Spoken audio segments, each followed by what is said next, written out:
Opa, não tem problema, gravando. Então hoje, na continuidade aí desses encontros nossos, né? Nós vamos ver os benefícios que Cristo traz para nós. Na prática, eu entendi, né, que existe um Criador de todas as coisas, ele é pessoal, ele se envolve, ele não é meramente uma ideia, algo etéreo, uma ideologia, mas é uma pessoa que se envolve, que se relaciona e que criou a gente, que a gente quebrou o propósito original e rompemos esse pacto. Eu entendi isso, eu creio em Jesus Cristo e tal, mas na prática, o que isso me traz? Eu vou ser até pragmático aqui hoje, né? Mas dentro dos limites, obviamente, né? Isso resolve o quê? Eu acreditar em Jesus Cristo? A resposta mais rápida e óbvia, ela é escatológica, né? Ele te livrou do inferno. É lá no dia do juízo, você está inocente diante de Deus por causa dos méritos de Jesus. Ele te imputou essa justiça que você não tinha, aquele que creu. Mas e agora? O já? O que isso traz de benefício? Né? Esse é o assunto de hoje. Quando nós vamos tratar de Deus, né, de religiões pela terra e tudo, é muito comum, até pra gente, tá? Eu não sei se a gente tem uma espécie de concessão, de condescendência, né, com o próximo, até aquele que não professa Jesus Cristo, e a gente fica muito à vontade, muito em paz para pensar que Deus, ele tem sim, né, lá o final, o dia do juízo e tal, mas que agora Deus é uma espécie de Papai Noel que está aí à disposição de todo mundo. Se alguém virar para Deus com até boa vontade, sinceridade, mesmo que não seja mediado por Jesus Cristo, né, Deus vai atender, etc e tal. Aí eu quero abrir esse encontro de hoje com esse provérbio. Quem lê esse provérbio para nós?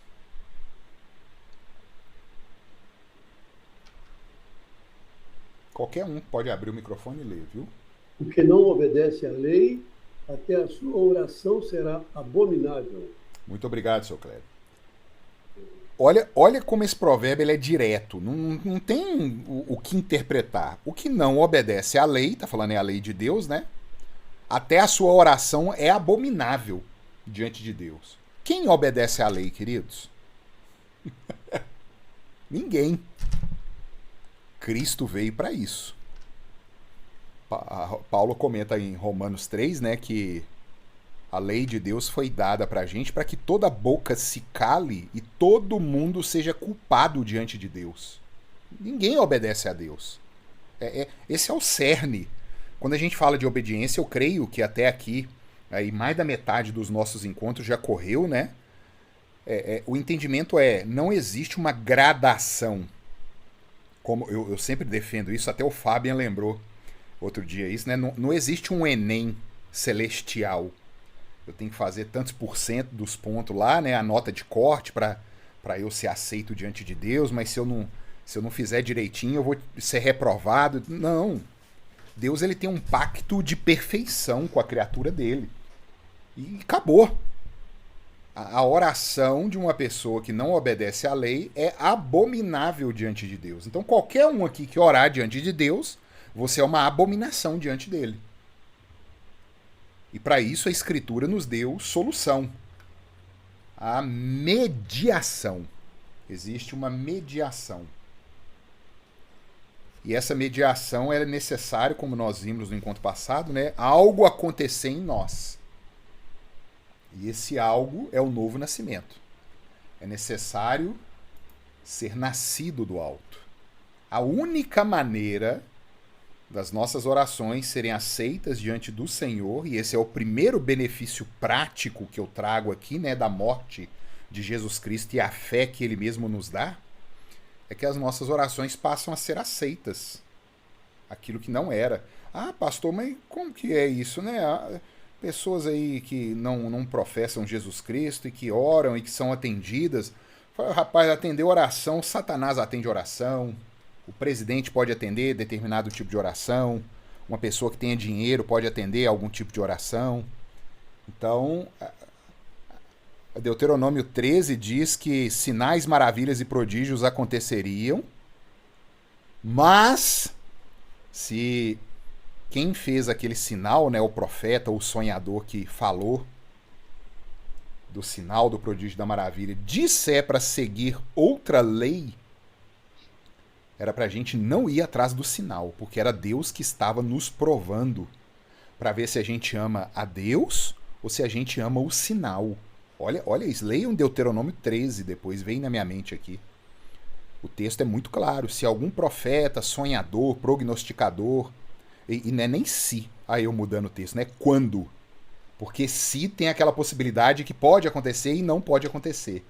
Lá o texto fala assim: quando um profeta, sonhador, prognosticador se levantar no meio de vós e vos anunciar uma maravilha, um prodígio, um milagre, e acontecer. Aí, ó, a oração foi atendida, ó, aconteceu. Mas ele vos disser: vamos atrás de outros deuses, de outros ensinos que vocês não conhecem, não darás ouvido a tal profeta, sonhador, prognosticador, pois é Deus quem vos põe à prova. Isso é muito sério. Você ama a Deus ou você ama o milagre que você está querendo e precisando dele? E Satanás está de olho nisso. Então, ser nascido do alto é necessário para que uma oração seja aceita. Por quê? Porque nós somos violadores da lei. O que não obedece à lei, até a sua oração é abominação diante de Deus. Vamos para alguns textos bíblicos. Quando nós comentamos sobre oração, sobre ser atendido por Deus com a mediação de Jesus Cristo, nós estamos dizendo que agora o culto é restaurado. O que eu chamo de culto aqui que a Escritura nos mostra? É o culto particular, aquele momento em que você está sozinho com a sua Escritura, meditando, orando a Deus, entregando um culto privado a Deus. É o culto familiar, aquele momento em que você está à mesa com a esposa, com o marido, com os filhos, com um visitante e leem ali a Escritura, oram a Deus, cantam uma música. É o culto solene na igreja, aquele culto oficial, vamos dizer assim, né, que Deus convoca por meio dos presbíteros da igreja, o povo da aliança está ali reunido. Isso tudo passa a ser aceito por Deus. Aquilo que era abominação diante de Deus, qualquer tentativa de se achegar a Ele confiando na justiça própria, agora é aceito porque Jesus Cristo é o mediador. É Ele que faz essa reconciliação. Como Paulo fala, Paulo tem uma frase tão linda em Romanos 5, porque Deus estava reconciliando consigo o mundo em Cristo Jesus.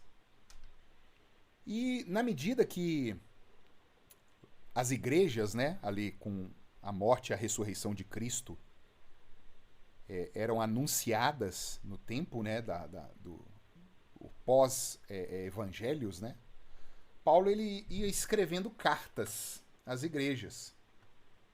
As igrejas iam se formando e os apóstolos, né, não só Paulo, como Pedro, como João, demais personalidades ali que escreveram as cartas, iam corrigindo a doutrina que ali naquela igreja era estabelecida. E ele explica que os que não criam na salvação por meio de Jesus eram um povo que estava no meio da igreja, mas que não eram parte da igreja. Nós vamos ter um encontro sobre eclesiologia, né? E nós vamos ver essa percepção, o joio com trigo, o bode com a ovelha, a mistura que existe na igreja visível, né? Essa igreja que os nossos olhos da carne conseguem ver, há uma mistura ali. E o ensino apostólico ele vai conduzindo a uma noção mais apurada. Uma pessoa salva, ela é salva pela fé no sangue de Cristo. E ela sendo salva, ela vai estudar o Evangelho, ela vai estudar a Escritura e ela vai depurando a sua fé. e ela vai percebendo aquilo que Cristo fez por ela, ela vai ficando cada vez mais boquiaberta com o que Jesus fez. Olha o texto que está em tela. A gravidade, irmãos, é o que eu estou falando aqui. Muitas vezes a gente olha para o evangelho, olha para a igreja e tal, e acha que a coisa é coisa de só menos. E a gente tem que tomar cuidado. Olha o que Paulo fala aos Efésios, está na tela aí, olha. Efésios 2, de 12 a 16, diz assim, olha. Naquele tempo, Paulo instruindo a igreja, olha. Naquele tempo, vocês estavam sem Cristo.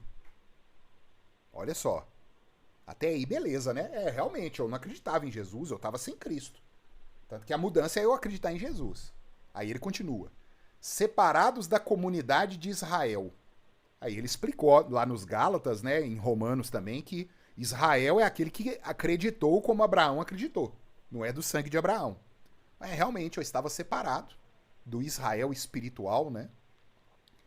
Estranhos às alianças da promessa. Deus fez a promessa a Abraão, fez promessa a Noé, fez promessa a Eva, fez promessas ao rei Davi, fez promessas a Moisés. Deus fez um monte de promessas que aqueles que não creram em Jesus estavam estranhos a elas. É o que está falando aí, ó, estranhos às alianças da promessa. Não tendo esperança, realmente, a gente não tinha esperança do céu, né? A gente botava esperança nas coisas deste mundo, no trabalho, na escola, nos amigos, no network. Bota esperança em qualquer coisa, mas menos na Nova Jerusalém. E por fim, Paulo fecha esse trecho com algo que a gente não aceita muito bem. Sem Deus no mundo. Meu querido ouvinte, você tem noção do que Paulo está falando aí? Na época em que nós não colocamos a nossa confiança e a nossa justiça em Cristo, você não tinha Deus. Você estava vivendo solto, assim como eu.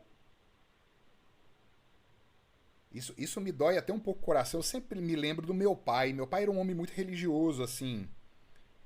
Tentava ser honesto. Às vezes ia numa missa, né, na igreja católica, me instruía muito para andar em honestidade, em caminhada com honra, né, ser um homem neste mundo. E meu pai estava sem Deus.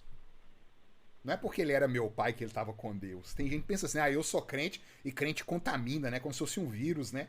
Aí quem tá à volta não precisa nem acreditar em Jesus, não, que vai pegar a doença do crente. Não é assim, não, querido. É sem Deus no mundo. Aí vem o contraponto. Mas agora, em Cristo Jesus, vós, ou vocês, né, que antes estavam longe, já pelo sangue de Cristo, chegaram perto. Olha que maravilha isso, né? Longe de Deus, mas é o sangue que pinta para nós as faixas da rua que nos leva a Deus. A gente passou a enxergar o caminho por causa do sangue de Jesus. Porque Ele é a nossa paz. Jesus Cristo é a nossa paz. Ele, Jesus, de ambos os povos, aí Paulo está tratando, né, do escândalo do evangelho, né? Judeu de um lado e o resto do outro lado, judeu e gentil.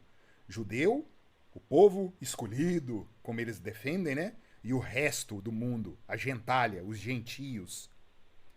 De ambos esses povos, ele fez um só. E derrubou a parede de separação que estava no meio. Na sua carne. Olha para você ver, ele foi moído por causa dos pecados do povo dele, dos eleitos de Deus, seja judeu, seja brasileiro, americano, africano, japonês, quem for. A carne dele foi moída para desfazer a inimizade, isto é, essa lei dos mandamentos, que consistia em ordenanças, né? Olha, você precisa obedecer para cumprir o pacto de Adão. Deus fez um pacto de obediência e os homens estão presos nisso, achando que obedecendo a lei está sendo salvo, sendo que a lei foi dada para mostrar o pecado, porque ninguém ouve a lei de Deus.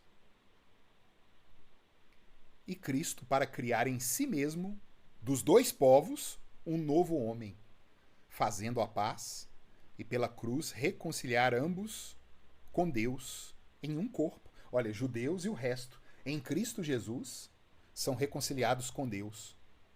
Um só corpo. Esse corpo, a cabeça é Cristo e os membros somos nós. Matando com ela as inimizades. Vocês estão conseguindo ver o benefício agora de estamos com Deus no mundo? Aquele que creu em Jesus Cristo está com Deus. Antes não estava. Antes era uma ilusão. Era algo. Como que nós vamos dizer que algo. Era um simulacro. Era falso. Os falsos deuses. Falsos deuses que são criados dentro da Igreja Católica, dentro da Igreja Evangélica, dentro do Espiritismo, em todo lugar. E muitas vezes esses falsos deuses recebem nome de Jesus, de Pai, de Espírito Santo, mas são falsos. Porque não são os que a Escritura defende. Não é porque a instituição defende um Jesus, um Pai, um Espírito Santo. Se não estiver de acordo com a Escritura, é falso, é um falso Deus. E você continua sem Deus no mundo. Vamos prosseguir. O culto agora é aceito por Deus. Não porque nós façamos algo aceitável. Gente, nós somos cheios de fraqueza, cheios de mazela ainda. Cheio de coisa para corrigir. Pastor. Pois não, João. E o falso Deus do judaísmo? Mesma coisa, meu querido. Eles criaram em volta da Escritura, é o que Jesus os acusa, né? Vocês colocaram a lei de vocês e abafaram a lei de Deus. Quando os judeus questionam Jesus Cristo, né? Que ele não lavava a mão para comer e os discípulos dele também não. Então ele fala disso. Por exemplo, o Talmud é uma espécie de explicação, né? Da Bíblia hebraica, onde são prescritas 619 regras de obediência. E Jesus nunca pediu nada daquilo. É o que o profeta já falava, né? Eu já não suporto. Deus fala assim, eu já não suporto vocês. Tudo é regra e mais regra, regra sobre regra, um pouco aqui, um pouco ali. Não toque nisso, não toque naquilo, não coma isso, não coma aquilo. É insuportável ao ser humano o que o ser humano faz e coloca de julgo sobre ele mesmo. Mas agora, ao povo de Deus, que abandonou a sua justiça própria e confia em Cristo, o culto é aceito. Não porque eles façam algo aceitável, mas porque agora temos o mediador. É o mediador que responde. Gente, um exemplo claríssimo, e que o autor aos Hebreus usa isso, né? E que hoje é muito usado no nosso tempo, é o fiador. Acho que tem até seguro fiança agora, se eu não me engano, né? Mas para quem aluga um imóvel, existe o dono da casa, é o locador, o locatário que quer alugar o imóvel, e no contrato tem um fiador. Se o locatário, quem está locando, né? Se ele não conseguir pagar, o fiador é acionado. E é o fiador que tem que bancar. Os evangelhos são chamados de testamento, a nova aliança, porque ela tem um testador ou um fiador. E Jesus é esse que paga, porque a gente não deu conta. Essa é a esperança. Não, peraí. Quando Satanás te azucrinar, você que é crente que me ouve aqui, quando vier as acusações, você é crente, mas você fez isso. Você lembra que você andou por tal caminho, que você fez isso, fez aquilo? Opa, aciona o fiador. Não vem, não. Aciona o fiador. E assim nos aplicamos ao que nos ordena a Escritura. Aí a lei passa a ser lâmpada para os pés e luz para o caminho. A lei, ao invés dela ser um algoz nas nossas costas, uma vara, a lei passa a ser a bênção que Deus deu para o povo dele. Como que Deus quer que o povo dele viva? Está na lei de Deus. E a gente cumpre a lei agora não é para ser salvo, é porque fomos salvos. Nos aplicamos ao que nos ordena a Escritura e por meio de Cristo Jesus o nosso culto é recebido por Deus. O culto pessoal, como eu disse, né, o particular, o culto familiar, o culto congregacional. Gente, é um novo horizonte que se abre agora. Não é só te livrar do inferno, não. É agora, você é capacitado, você tem fruto do Espírito para isso. É o já. Pastor, deixa eu te perguntar uma coisa. Pois não, João? Assim, você está falando certamente, assim, dentro dessa perspectiva de Deus e de Cristo, O ser humano realmente não tem mérito nenhum, não, porque dentro dessa santidade, Deus é santo, né? A gente não tem nada para comparar. Então, assim, eu fico pensando, muitas pessoas não têm esse raciocínio, né? Então acaba que elas vão se comparar com quem? Com o ser humano médio, né? Com, Com o com o ser humano irmão médio. dela que tá do lado dela na igreja. Isso. Ah, eu não sou Se tão ruim, não. O comparando, fulano é pior. é, fica se comparando assim com as pessoas. Na igreja acontece isso também, né? Ah, Dentro das igrejas, né? Então, assim, quando a gente não conhece as igrejas, a gente está no dia a dia, essa, esse e como o próprio texto fala, a gente está sem Deus, né? A gente não tem esse padrão, né? Essa metrologia, né? Essa métrica aí de Deus, né? Para nos comparar. Então, quando a gente não tem essa noção, a gente realmente se compara com as coisas do mundo. A gente vê, isso aí não está prestando, então eu vou ser melhor. Então, não, isso exatamente. aqui também não presta, isso aqui, então eu vou ser melhor que isso Você tá aqui. vendo por que Mas que realmente, precisa do novo nascimento? sim, assim, não serve para te salvar, serve só para assim, para dar uma sociedade equilibrada, né, para as pessoas terem uma civilidade, uma civilização mínima, né? Mas agora não dá para salvar assim, né? Porque é O, muito pouco mesmo. o meu trabalho de conclusão de curso eu fiz sobre o tertius usus legis, os 3 usos da lei. O primeiro uso da lei é esse que você falou aí. É para que a gente não se devore um ao outro. É a aplicação da civilidade humana. Tudo é baseado numa noção moral judaico-cristã. É o primeiro uso da lei. O segundo uso da lei é o uso teológico, levar os eleitos a Cristo. E o terceiro uso da lei é o uso didático, é para o povo, aquele que creu. Eu vou andar de acordo com a lei porque a lei é boa. Eu preciso da lei. Mas vamos Mas continuar aqui. isso que você falou, o segundo uso é o uso teológico, né? Você falou, Teológico. né? Teológico é a lei convence o eleito de Deus que ele é pecador. E o Espírito Santo usa da lei, da informação que o eleito tem, para convencê-lo de pecado, de justiça e de juízo. Isso aconteceu comigo, pastor. Posso te garantir que isso aconteceu comigo, Aí. porque eu tentei seguir, eu lia muito a lei, e eu lia de verdade. Eu tentava seguir e não E conseguia, você sabe? sendo descendente de judeu, né? Isso, exatamente. Mas não é por isso que eu tentei seguir. Aham. Não foi por isso, porque eu via que a lei era boa, né? A lei de Deus é boa, não é verdade? A gente pode falar Não, isso, mas né? exato. E você tentava se justificar por ela. É esse que é o problema. Exato. E quando eu conseguia, tentava seguir, eu via que era impossível, eu não dava conta. Mas o problema é o seguinte: eu consegui dar esse salto que eu precisava de um justificador, porque eu não conseguia seguir a lei e vi que era humanamente impossível seguir, Ê, de glória. verdade, era impossível. Entendeu? Então foi um raciocínio meu, eu consegui compreender isso. Mas eu acho que a maioria das pessoas nunca, E você boa parte pode das pessoas. saber que não foi carne nem sangue que tu revelaste, isso foi o Espírito Santo. Ah, muito bom saber disso. Isso Porque é o fato. Isso é conversão, meu amigo. Porque, pastor, você não concorda que boa parte das pessoas vão ter dificuldade de fazer esse salto para Cristo, porque Não, elas não. nem Para sequer tentam seguir a lei? o ser humano é impossível ter esse discernimento. Por isso que Entendi. precisa do Espírito Santo aplicar isso no coração. Aí pode ser o doutor da faculdade, quanto o simplório da roça, ele vai entender que ele é inabilitado diante de Deus para cumprir a lei. Você não precisa de Maioria, intelecto profundo. é verdade, a maioria das pessoas, eu acredito na tentativa de seguir a lei, vai desistir, não é verdade? Vai dar as costas, né? Ou desiste porque entendeu que a lei é muito pesada, ou então tenta torcer a lei, mudar a lei, que é o que o judeu faz. E Jesus os acusa disso. E Trocar também a é o lei que de Deus pela lei dos homens. eu vejo que os meus amigos homossexuais também fazem, sabe? Também, Eles torcem também. a lei para falar que não é pecado, mas é só isso. Obrigado. Beleza, vamos prosseguir, queridos. O culto é restaurado. Esse texto aí ele é sensacional. Isso é Elias no Monte Castelo, no Monte Carmelo. Eu tô achando que essa aula vai ter que dividir em duas, viu? Pra gente não correr, pro pessoal poder participar. Se alguém tiver dúvida, igual o João, viu?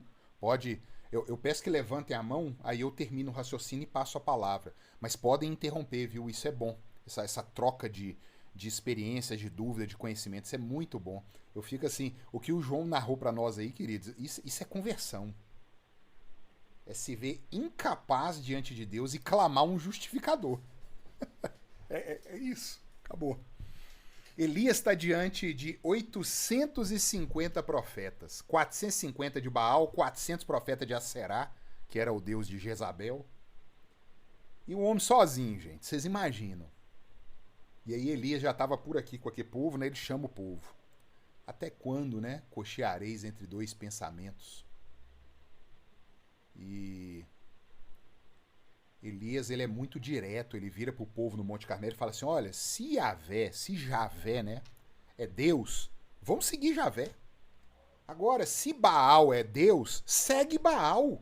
Mas não fica... É aquele crente que vai no culto domingo e tá na cartomante durante a semana, vai no centro espírita durante a semana. É isso que o Elias está falando aqui. É o crente que tá lá na reunião de oração e tá lendo horóscopo no jornal. Se Javé é Deus, segue Deus. Se o horóscopo, o centro espírita, o que você quiser, é Deus, então segue eles, mas não dividam-se. É o que significa, né? Até quando cocheareis entre dois pensamentos. Aí Elias lança um desafio. Ele vira e fala assim, nós vamos nos encontrar aqui amanhã cedo, os seus 850 profetas e eu do outro lado.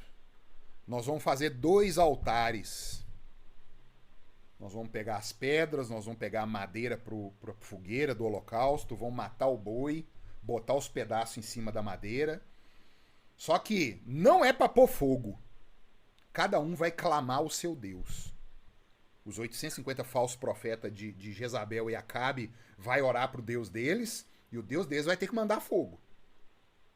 E depois eu vou orar pro meu Deus para ele mandar fogo. E o Deus que atender é Deus de verdade. E o povo gostou. O texto é interessante, assim, o povo achou boa a palavra do profeta. O povo gosta de ver sinal, ver maravilha, né? Ó que desgraça, né? Aí chegou de manhã, o altar lá dos Baalins foram feitos, né? Os Baalins são os que celebravam a festa. E eles estão lá sambando em volta daquele altar e gritando e se cortando e fazendo os movimentos, os rituais e nada. Silêncio. Queridos, eu falo uma coisa. Se Deus não manda a capetada ficar quieta, tinha descido fogo ali, viu? Vocês lembram do Deuteronômio 13 que eu falei com vocês aqui? Sinal, prodígio, maravilha não é prova de nada. E pode acontecer. Mas naquele momento ali, o propósito de Deus, ele virou para a demoniada toda e fez assim, ó, shh, todo mundo quieto. Nenhum demônio mexe. E os profetas de Baal apertados, que esse cara par da manhã inteira, chegou um bocado da par da tarde e nada. Aí Elias até zomba deles, né? Cadê o Deus de você? Né? Será que ele foi no banheiro? Tá lá fazendo as necessidades dele, né? E tal. Chega um momento em que Elias chama o povo, falou, ó, vamos pra cá agora. E aí ele faz o altar, ele coloca as pedras, coloca a lenha, coloca o sacrifício em cima. Mas antes de começar a orar, ele fala assim, agora pega pra mim água e molha a lenha, molha o holocausto, molha a pedra. E ele cavou um rego em volta do altar, que por 3 vezes ele manda derramar água no altar, que encheu o rego de água. Nem se ele tivesse fogo na mão, ele punha fogo, porque molhou. Nem se o fogo tivesse na mão dele ali, ele punha fogo. E o povo observando. Aí Elias vai e faz uma das orações mais curtas que tem na Bíblia. Elias vira para Deus e fala assim, ó Senhor Deus de Abraão, de Isaque e de Israel. Tá na tela aí, queridos. Manifeste-se hoje que tu és Deus em Israel, e eu sou teu servo, e que conforme a tua palavra fiz todas estas coisas. Responde-me, Senhor, responde-me para que este povo conheça que tu és o Senhor Deus, e que tu fizeste voltar o seu coração. Olha essa frase de Elias, a oração, para que o povo reconheça que foi o Senhor que voltou o coração deles. Você está vendo? Não é lógica humana, não é empirismo, teste, metodologia científica. É o Espírito Santo moveu o coração do pecador. Então caiu o fogo do Senhor e consumiu o holocausto, e a lenha, e as pedras, e o pó, e ainda lambeu a água que estava no rego, o que vendo todo o povo caíram sobre os seus rostos e disseram: só o Senhor é Deus, só o Senhor é Deus. Ô, gente, eu fico arrepiado. Eu imagino a labareda descendo do céu e rebentando aquele altar e consumindo aquilo tudo. E o povo se rendendo. E Elias vai e faz aquela bagunça no meio daquele povo, né? Manda matar os profetas tudo. E vai perseguindo até o Ribeiro de Cedron, se eu não me engano, e corta a cabeça de todo mundo. Elias, o profeta. E só uma nota de rodapé. Jezabel fica sabendo disso no capítulo 19. A Jezabel, a esposa do rei Acabe, era conhecida como o diabo de saias. A mulher fica louca e fala assim: se eu não matar essa desgraça desse Elias até amanhã, que os deuses façam comigo o que eu tô querendo fazer com ele. E Elias, ó, fica com medo e vai embora. Vocês estão vendo? Na mesma hora que é um negócio assim de outro mundo, o fogo descer do alto, o profeta mandou matar 850 homens, o homem corre com medo de uma mulher, rapaz. A mulher virou o cão em cima dele.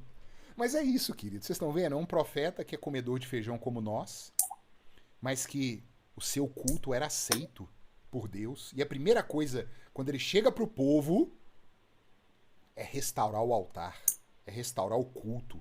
Ele presta ali um culto diante de Deus. A primeira coisa que ele faz, quando alguém se converte a Deus, quando o seu coração volta para o Senhor, porque o Senhor fez voltar aquele coração, a primeira coisa é o culto restaurado.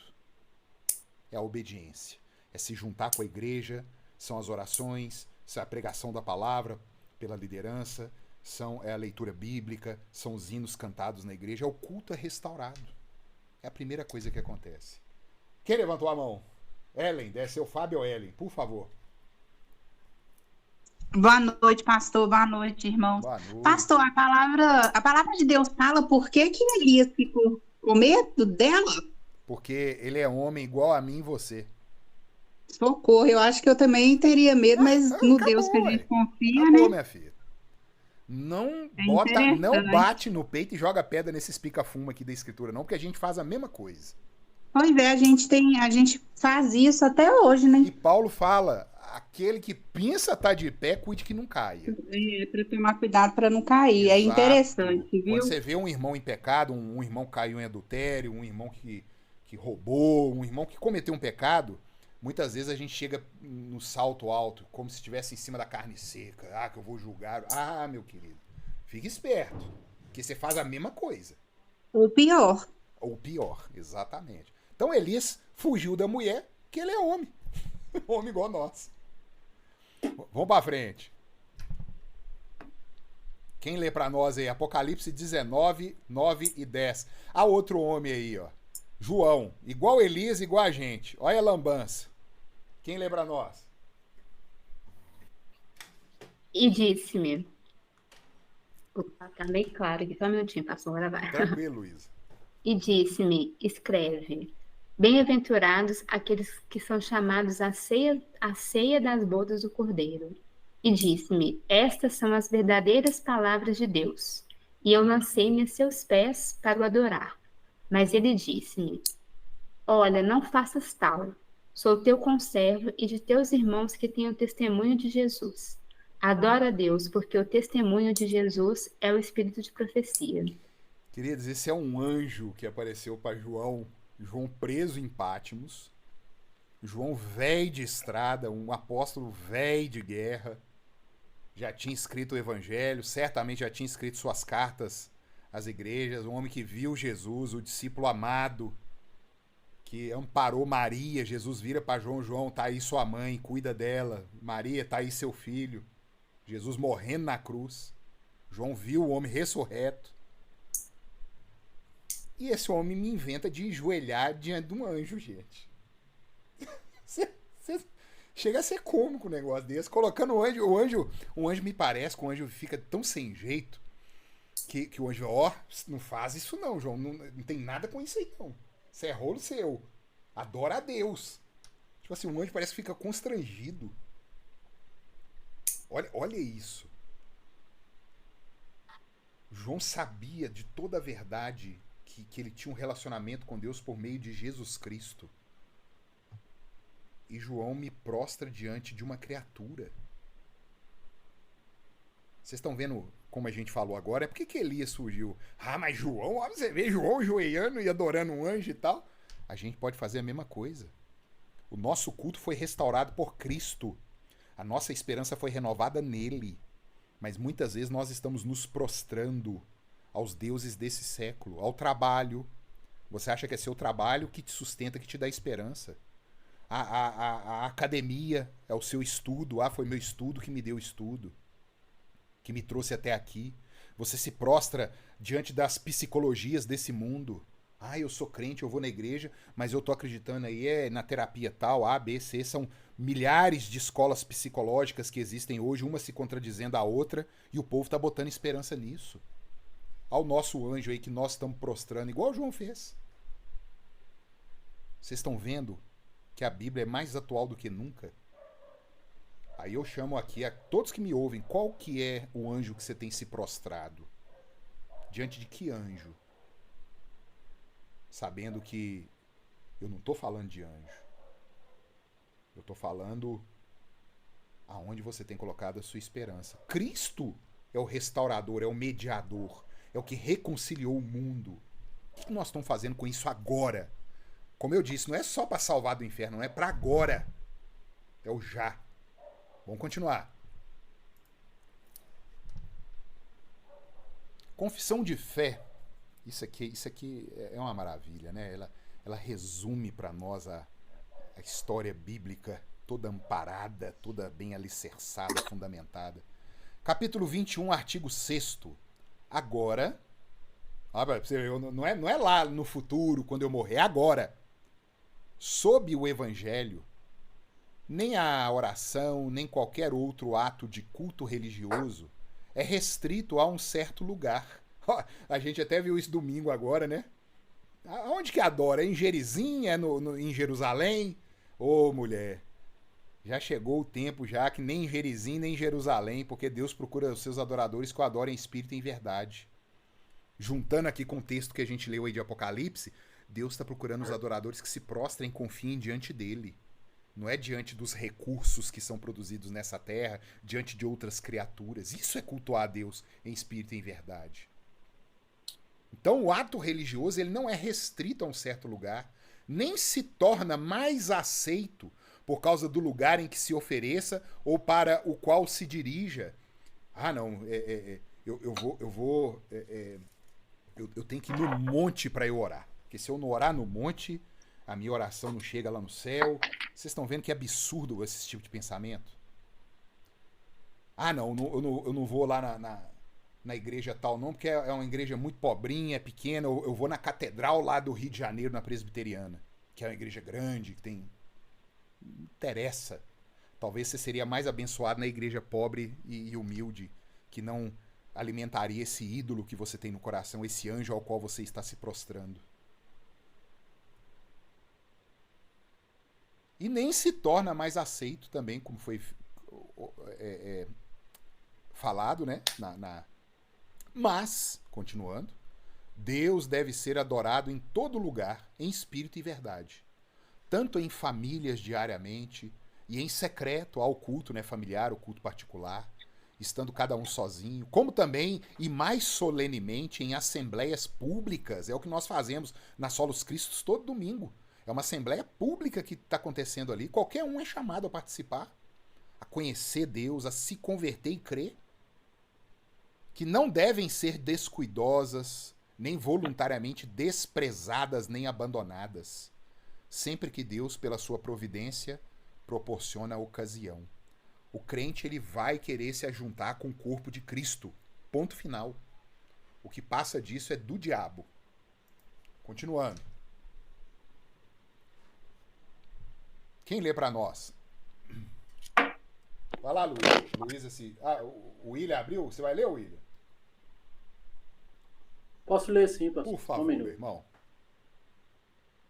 Porque Jesus, o próprio Deus, derramou sangue pelos eleitos. E o efeito disso é a regeneração deles e o arrependimento, por ter o sangue derramado pelos eleitos e que podem se arrepender. Os anjos não se arrependem. Disso vem a segurança.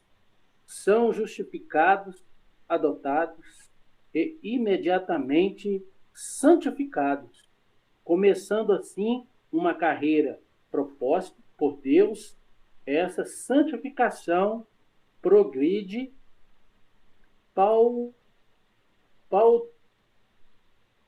paulatinamente em meio a muitas lutas, mas a culminará no glorioso dia em que estarão com Cristo. Não há como se perderem nesse processo. Tem um penhor que é o Espírito Santo. Obrigado, meu irmão. Já Deu passou uma na cabeça... agarrada, as palavras aí tá meio difícil. Não, tranquilo. Já passou na cabeça de vocês? Eu já tive esse pensamento, tá? Foi, gente, imagina se Satanás dá uma piloura aí e o bicho, ah, Senhor, tem misericórdia, eu me arrependo de ter desobedecido, de ter feito esse estrago todo que aconteceu, me recebe de volta, me perdoa. Vocês já pensaram nisso? Imagina Satanás se arrepender. Não tem como, queridos. Olha o que a Bíblia ensina e que está afirmado aí. Porque Jesus, que é o próprio Deus, derramou sangue pelos eleitos, aqueles que ele daria a fé.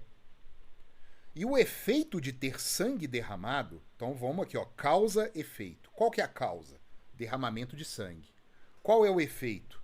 Regeneração e arrependimento.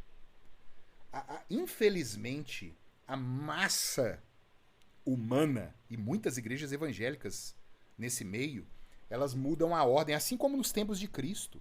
Lá em João capítulo 3, que nós vimos, né, na semana retrasada, a gente vê que o papo de Jesus Cristo de novo nascimento com Nicodemos, que era um fariseu, uma liderança religiosa, é um papo estranho. O Nicodemos estranha. Nicodemos era a liderança reconhecida da época.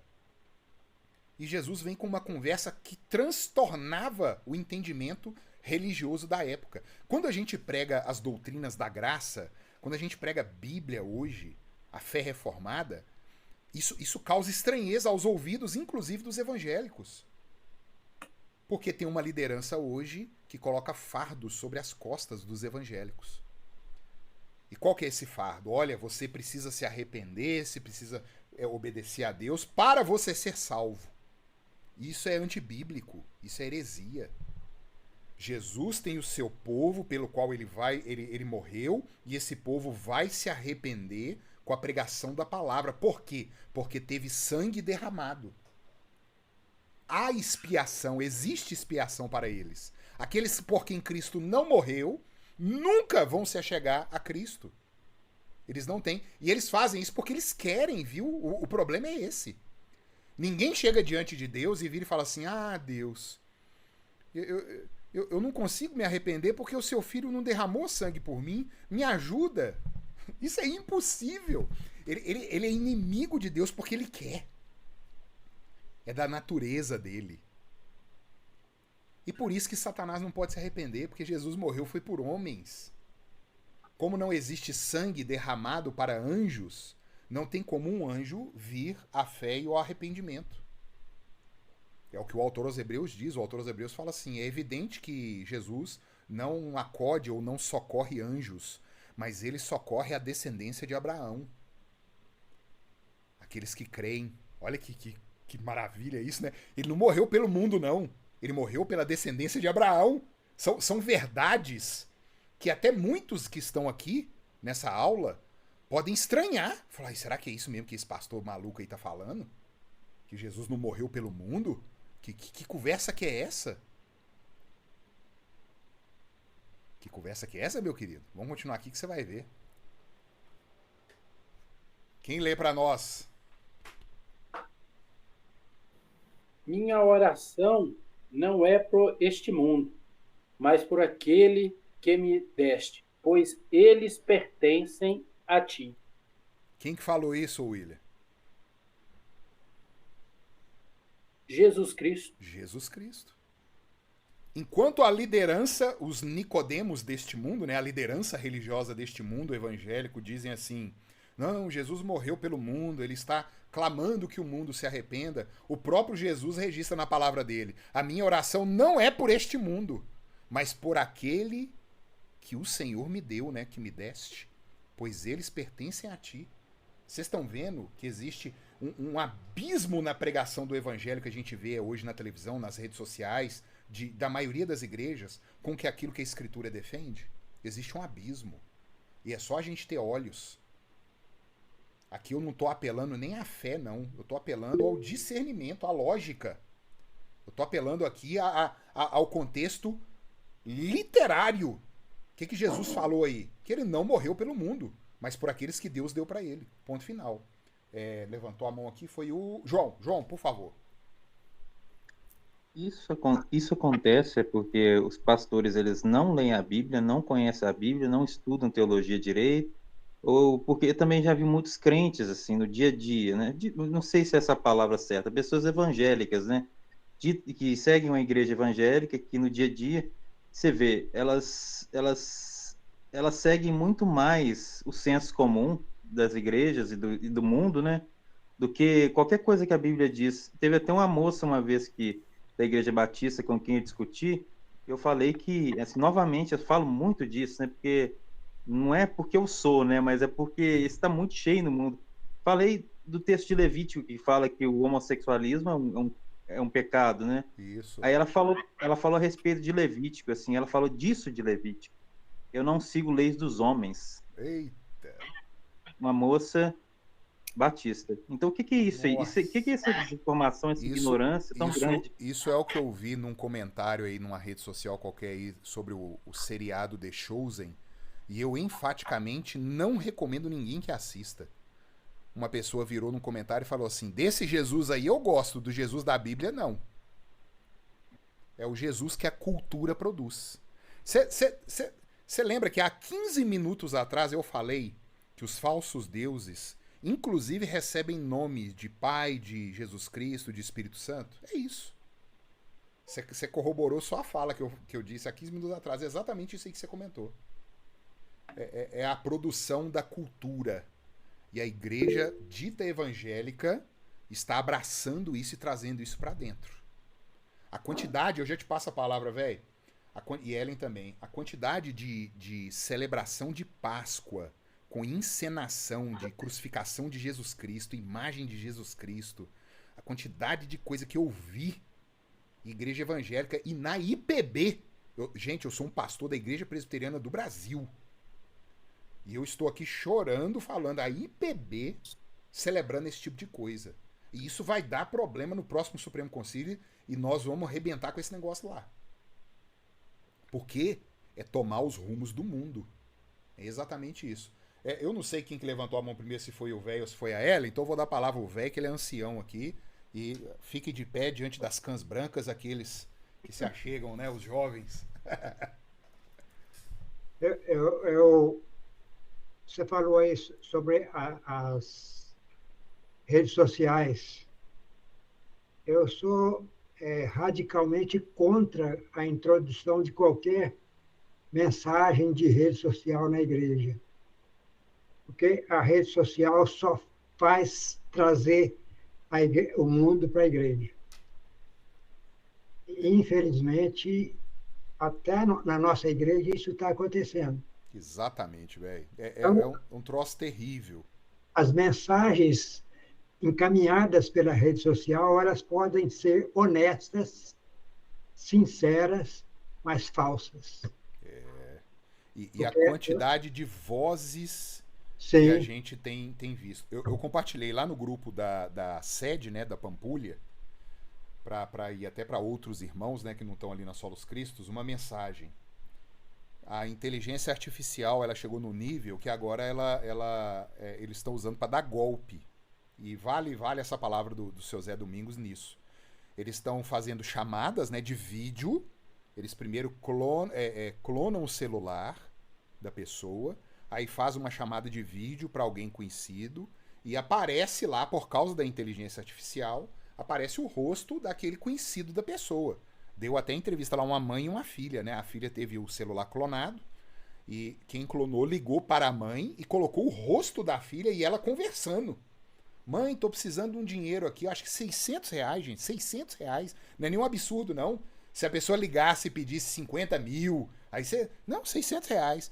A mãe achou aquilo estranho pela forma que a filha falou, né? Algumas palavras que ela nunca usou, a forma de se dirigir, e constataram que era um golpe. A quantidade, gente, olha o perigo das vozes. A quantidade de gente, de mensagem de que se diz evangélico, até com o rosto trocado, essas personalidades aí, Augusto Nicodemos, Ageu Magalhães, Gran Conato, que se pode fazer isso para passar uma mensagem errada. Aí eu até comentei lá assim, por isso que o crente tem que estar na igreja. É junto com os irmãos, com os pastores, é olho no olho, é pegando, é tato. Use a rede social aí pro seu trabalho, pro seu dia a dia. É uma realidade que não tem como a gente negar. Jesus fala, né? Eu não os peço que os tires do mundo, mas que os livres do mal. Mas muitas vezes a gente tá dando a oportunidade do mal acontecer. Igual o José falou aí, um mundo de mensagens, cada um falando uma coisa e a cabeça vai ficando doida. E agora ainda mais que pode ser falsificado. Aí coloca um rosto de uma pessoa falando uma heresia. Irmãos, é hora da gente se unir e comer o feijão com arroz. O feijão com arroz é o corpo de Cristo junto, estudando a palavra, orando, cantando, celebrando o culto que foi restaurado, que é o assunto de hoje. É simples assim. Ellen, por favor. Pastor, Satanás também faz milagre? Ô, minha filha, é o que mais faz.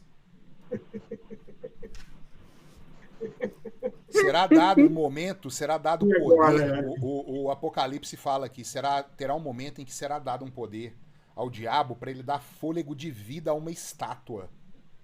Menina, a gente pode fazer uma lambança com uma passagem dessa, né? Mas que minha cabeça fica na tal da inteligência artificial, você não tem noção, viu? Não, eu imagino. Então Satanás, ele é poderoso. A gente tem igreja aí cantando, né? Vão pisar na cabeça de Satanás, chuta a boca de Satanás. Eles não sabem o que eles estão falando. Nem Arcanjo Miguel se atreveu a falar um negócio desse. Agora vem um comedor de feijão igual nós querendo desafiar o inimigo das nossas almas, aquele que é mentiroso desde o início. É loucura. Se a gente fugir do diabo e resistir, ele também vai, ó. É o que a Escritura manda. Vamos prosseguir, irmãos. Aproveitando aí, né, a loucura que os eleitos do Senhor virão pelo chamado do Evangelho, olha os textos, né? De fato, se o tempo de calamidade não tivesse sido limitado, ninguém sobreviveria. Olha que interessante, né? Jesus falou que vai chegar um tempo de tanto aperto que se Deus não tivesse abreviado esse tempo, ninguém se salvaria. Mas por que o tempo foi abreviado ou limitado? Por causa dos escolhidos, por causa dos eleitos. Vocês estão vendo que é impossível um eleito decair da fé? Que é outro ensino que é terrível, outro fardo que colocam nas costas dos crentes. A primeira argumentação que vem é assim, mas fulano era tão fiel na igreja, fulano cantava na igreja, fulano era presbítero, era pastor, era diácono, era presidente da SAF, fulano fazia, acontecia, ficou na igreja 20 anos, 30 anos, e fulano saiu. Aí ele pega a experiência e transforma em dogma e abandona a palavra de Deus. Porque o apóstolo João fala, olha, eles saíram do nosso meio porque não eram dos nossos. Porque se fossem dos nossos, teriam permanecido conosco. Mas para ficar evidente que não são dos nossos, eles foram embora. Aí não interessa o cargo que tinha, o tempo que ficou, quem que era, não interessa. Jesus conhece os seus eleitos, as suas ovelhas ouvem a sua voz, e é ele quem vai guardar. Existe uma garantia, existe o penhor do Espírito. Isso não é brincadeira. A gente falar que um crente pode perder a salvação é você dizer que a garantia que Deus deixou nesse mundo, que é o Espírito Santo, não vale. A gente troca a experiência de um ou outro aí que se desviou da fé e se perdeu. A gente pega essa experiência e coloca no lugar da palavra. Isso é pecado. E isso vai te dar tristeza, angústia, aflição. Por quê? Porque você vai deixar de confiar no poder do Espírito Santo. e os tempos serão abreviados por causa dos eleitos. Olha João capítulo 6, gente. Capítulo 6, 3 vezes Jesus Cristo, em um capítulo, ele afirma. Olha isso. Quem lê para nós?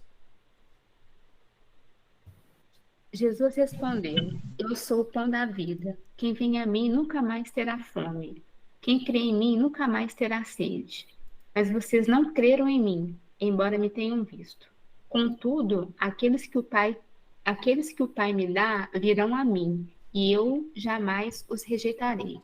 Aqueles que o Pai me dá. Esses virão a mim. Vai ter um mundo de gente, é Jesus, e canta, e tem sentimentos, emoções e tal, mas o Pai não deu. E como a semente que é lançada na beira do caminho, ou entre espinhos, ou em terra pedregosa, vai dar problema, não vai vingar não. Só os que o Pai dá é que vinga. É a parábola do semeador, irmãos. Pelo amor de Deus. Vamos descansar nossa alma na garantia que Deus nos deu e deixar de ouvir o que os Nicodemos de hoje, né, não conseguem. Os que o Pai me dá virão a mim e eu jamais os rejeitarei. Olha João 6 de novo, lê para nós aí, Luísa, por favor. O mesmo capítulo. Então os judeus começaram a criticá-lo, pois ele havia afirmado: Eu sou o pão que desceu do céu. Diziam: Este não é Jesus, filho de José? Conhecemos seu pai e sua mãe. Como ele pode dizer desci do céu? Jesus, porém, respondeu: Parem de me criticar, pois ninguém pode vir a mim se o Pai que me enviou não o trouxer a mim. E no último dia eu o ressuscitarei. Ninguém pode vir a mim se o Pai que me enviou não o trouxer. Queridos, ninguém pode. Essa palavra poder. Eu gosto de um exemplo que. E a gente já está caminhando para o final, tá? Mas nós estamos na metade aqui, viu? Essa aula continua semana que vem. Charles Sproul. Robert Charles Sproul. Foi um grande teólogo presbiteriano americano. Ele já morreu, graças a Deus, não picou fumo. Eu brinco que teólogo bom, livro de teólogo bom é teólogo morto. Porque enquanto está vivo pode sambar ainda. Porque é isso, enquanto o caba tá vivo ele pode picar o fumo. Morreu, o legado ficou. Aí pronto, já não tem chance mais de estragar o legado, né? Ele tem uma explicação, essa questão do ninguém pode vir a mim. Não é que Deus está falando, como ele dá o exemplo, né? Antigamente tinha os apontadores de lápis que ficavam na mesa do professor. E aí você vai lá, né, com o seu lápis, coloca e roda uma manivela para apontar o lápis. Antigamente era assim. Aí diz que a professora, o aluno interrompeu a professora e falou: Professora, eu posso apontar o meu lápis? Aí a professora, para dar pra brincar com o aluno, né, descontrair, falou assim: essa pergunta sua tá errada. Poder você pode, o tempo que você quiser, você tem poder para isso. A pergunta certa é: eu estou autorizado a apontar meu lápis agora? Porque poder ele tem, ele pode apontar o lápis a hora que ele quiser, ele tem essa capacidade. Mas não é o caso aqui da palavra grega pode. Ninguém pode vir a mim. É a falta de capacidade. Não é que ele não está autorizado, que ele está sendo bloqueado, não. Ele não tem habilidade, ele perdeu a capacidade. Por isso que o Pai precisa trazer. É o que Jesus está dizendo aqui para nós. Esses vão a ele. E no último dia ele vai ressuscitar. E o mesmo João 6, eu vou pedir a Luísa, né, para completar essa tríade aí. Lê para nós, Luísa. Somente o Espírito Santo dá vida. A natureza humana não realiza coisa alguma. E as palavras que eu lhes disse são espírito e vida. Mas alguns de vocês não creem em mim, pois Jesus sabia desde o princípio quem não acreditava nele e quem iria traí-lo. E acrescentou: Por isso eu disse que ninguém pode vir a mim, a menos que o Pai o dê a mim. Nesse momento, muitos de seus discípulos se afastaram dele e o abandonaram. Então Jesus se voltou para os 12 e perguntou: Vocês também vão embora?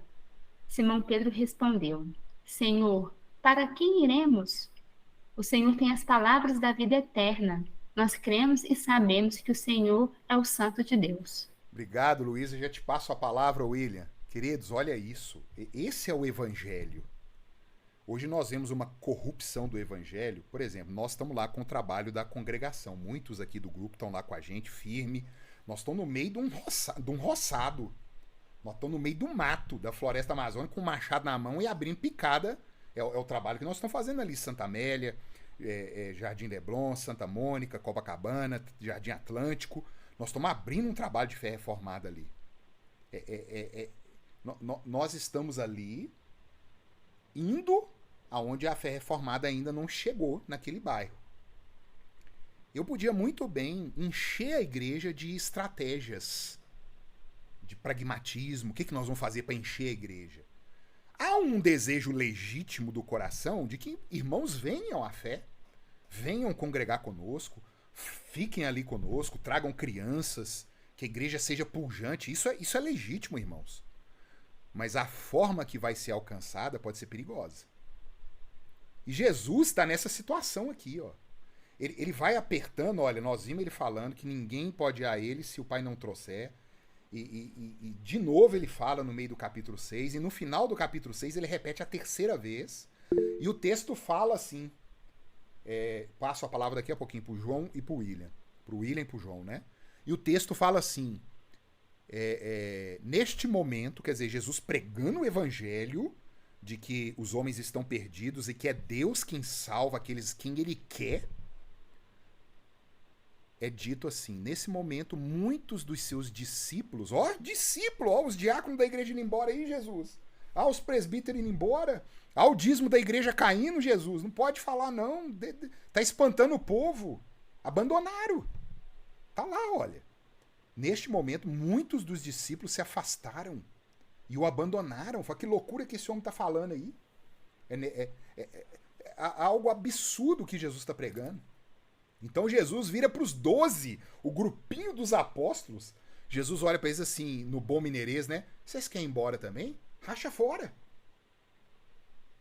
Eu não vou mudar a palavra do meu Pai.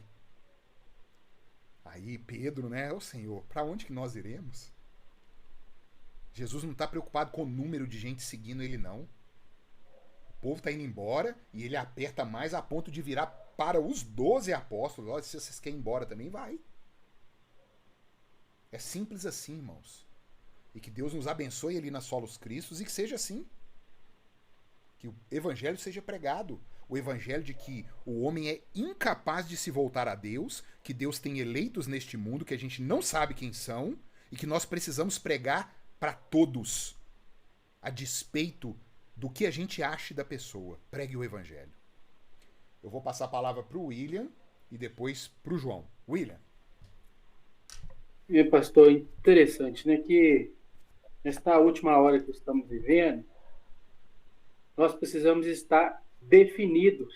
Definidos, né? Boa palavra. Definidos, não com dúvidas, né, indefinidos. Precisamos estar definidos nessa última hora, né?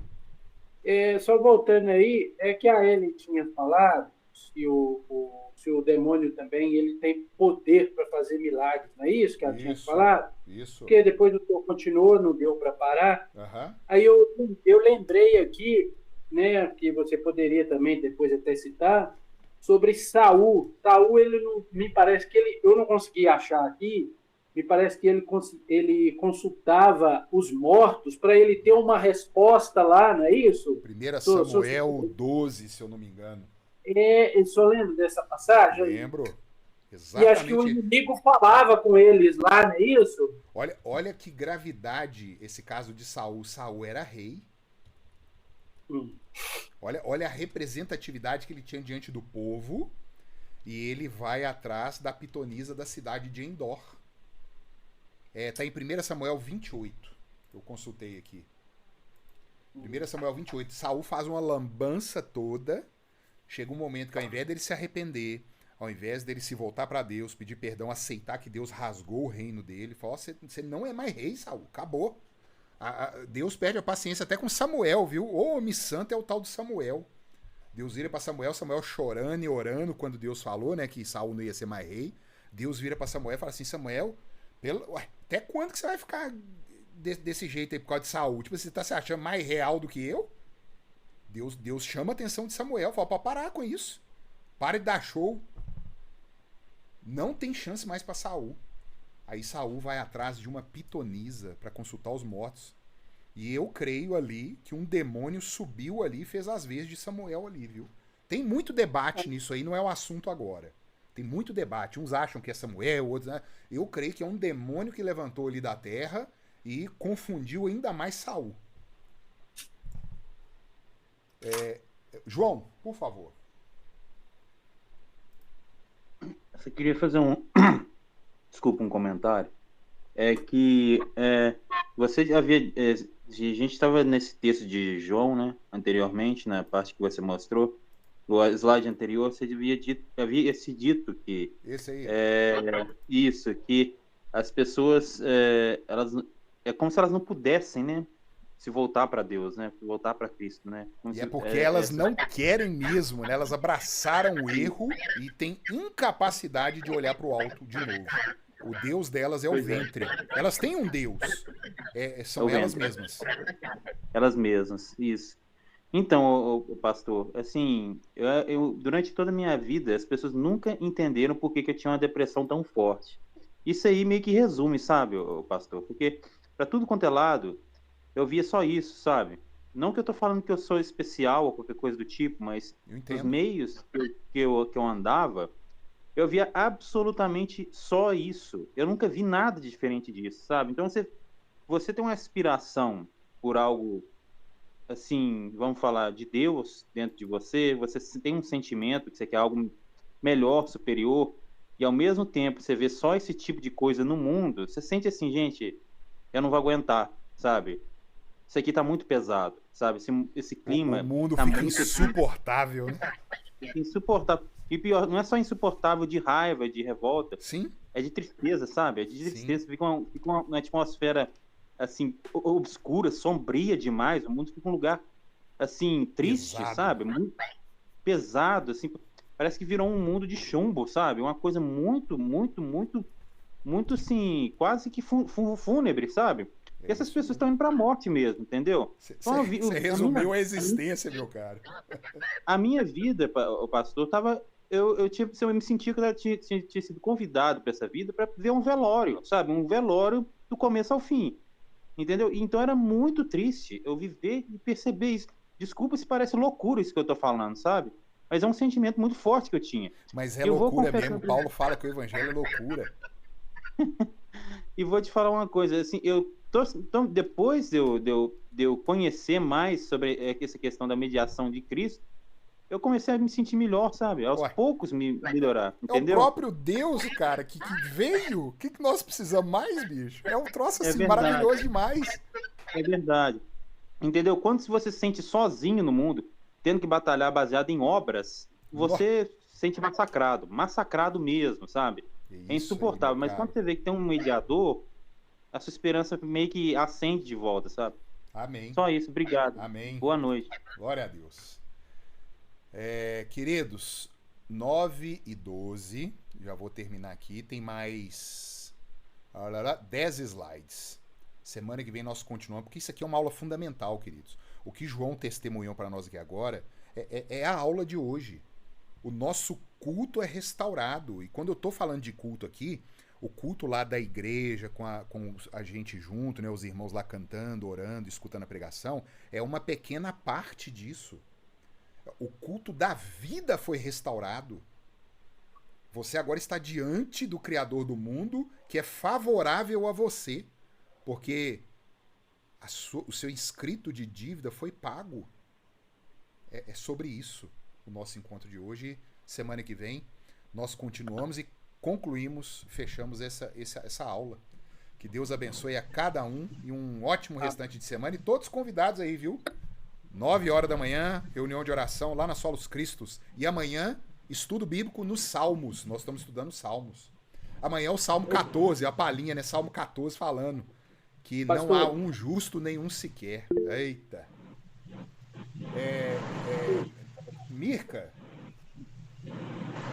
Só pedir o pessoal que vai estar reunido conosco no dia 13, aqueles que ainda não